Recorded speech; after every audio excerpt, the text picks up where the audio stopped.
السلام عليكم ورحمة الله وبركاته. ازيكم؟ يا رب جميعا تكونوا بخير.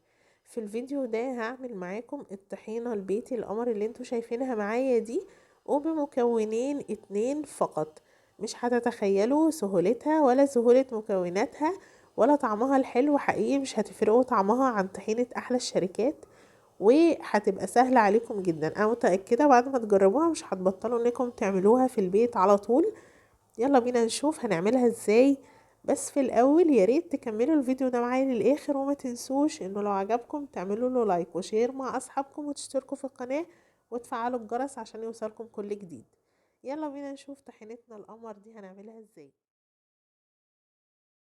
اول حاجة بسم الله، معايا المكون الرئيسي في الطحينة بتاعت النهاردة وهو السمسم الابيض، اللي هو السمسم اللي مش محمص.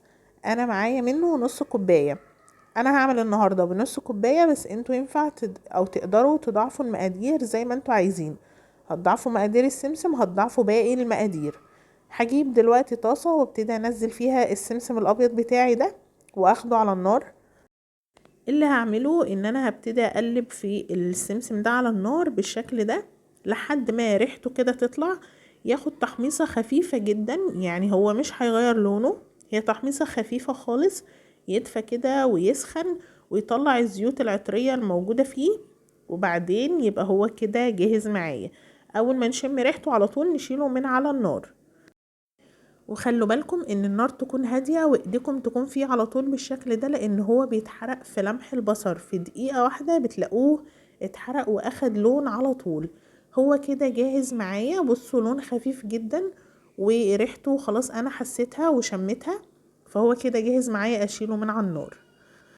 عندي في مطحنة التوابل، مطحنة الخلاط العادية جدا، هبتدي انزل نص كوباية السمسم اللي عندي وهي سخنة كده، هنزل بيها في المطحنة بالشكل ده.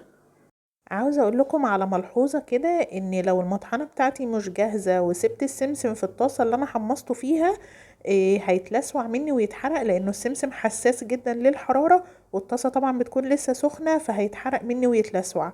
فيا اما اكون محضرة المطحنة وعلى طول انزل بيه زي ما انا عملت كده، يا اما انقله في طبق يكون نضيف كده وما يكونش فيه اي حرارة لحد ما اطلع مطحنتي واشتغل فيه برضو وهو دافي زي ما اتفقنا. دلوقتي هشغل المطحنة بتاعتي بالشكل ده، بفضل اضرب في السمسم لحد ما يتحول معايا من حبيبات لباودر، وبخبط كده المطحنة علشان انزل اي سمسم موجود على الاطراف ينزل كده عند السلاح بتاع المطحنة ويتضرب معايا كويس ويتحول للباودر اللي انا عايزاه بالشكل ده. هو كده بقى جاهز معايا في المرحلة دي، ما تزودوش في الضرب عن المرحلة اللي احنا وصلنا لها، احنا عايزينه باودر بس مش ازود من كده. المكون التاني معايا النهاردة وهو الزيت. انا هستخدم ربع كوباية من الزيت على نص كوباية السمسم، يعني سهل جدا كده، قاعدة هتحفظوها ان كمية السمسم بتكون ضعف كمية الزيت، او كمية الزيت نص كمية السمسم. دلوقتي اللي هعمله ان انا هجيب معايا شفشق الخلاط وابتدي احط فيه نص كمية الزيت اللي عندي، علشان تسهل معايا ضرب السمسم لما بيكون فيه سائل كده عند سلاح الخلاط، غير لما بيكون حاجة ناشفة او حاجة باودر. ودلوقتي انزل على الزيت اللي انا حطيته بالباودر بتاع السمسم اللي طحناه في المطحنة، هنزله كله على نص كمية الزيت زي ما اتفقنا، وابتدي بقى اشغل الخلاط عليه بالشكل ده. هتلاحظوا الاول ان هو بيكون تقيل كده، او تحسوا حركة سكينة الخلاط بتكون تقيلة شوية، ما تقلقوش، بس لو محتاج مساعدة زي ما انا بعمل كده بالمعلقة هنساعده، هننزل اللي على الاطراف ده لجوه عند السكينة شوية، وارجع تاني اضرب واستمر بالضرب بالشكل ده لحد ما القوام يتحول معايا، شايفين كده شبه عجينة شوية، عجينة لينة جدا.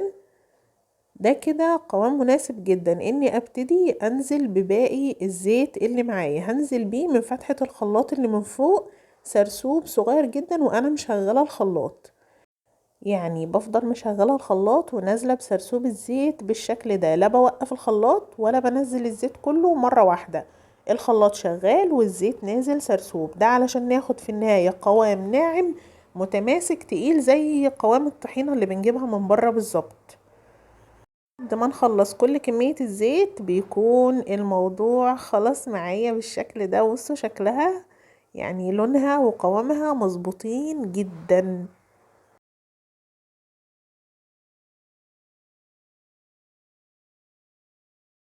تعالوا كده نصبها مع بعض وشوفوا بقى الجمال في القوام واللون وكل حاجة. طحينة قمر. طبعا الكمية اللي انا عاملاها صغنطوطة جدا، زي ما قلت لكم تقدروا تضاعفوا الكمية زي ما انتوا عايزين. الطحينة ما شاء الله قوامها هايل معانا كمان، هي لسه عشان السمسم دافي شوية يعتبر هنا، فالقوام هيتقل عن كده سنة صغيرة. هنوصل لنتيجة رائعة. كمان عيوب الوصفات التانية للطحينة اللي انا جربتها وطلعت معايا قبل كده، ان الطحينة اثناء ما احنا شايلينها كده في البرطمان بنلاقي السمسم فصل عن الزيت. العيب ده مش هتلاقوه خالص في طريقة النهاردة. والعيب التاني انه الطحينة نفسها بتتماسك كده وبتبقى شبه عجينة صلبة جدا، بيكون صعب التعامل معاها. برضو العيب ده مش هتلاقوه خالص في وصفة النهاردة. وصفة النهاردة سهلة وسلسة، طعمها رائع، قوامها رهيب. هتقعد معانا في البرطمان وقت زي ما احنا عايزين وبنفس الجودة بتاعتها.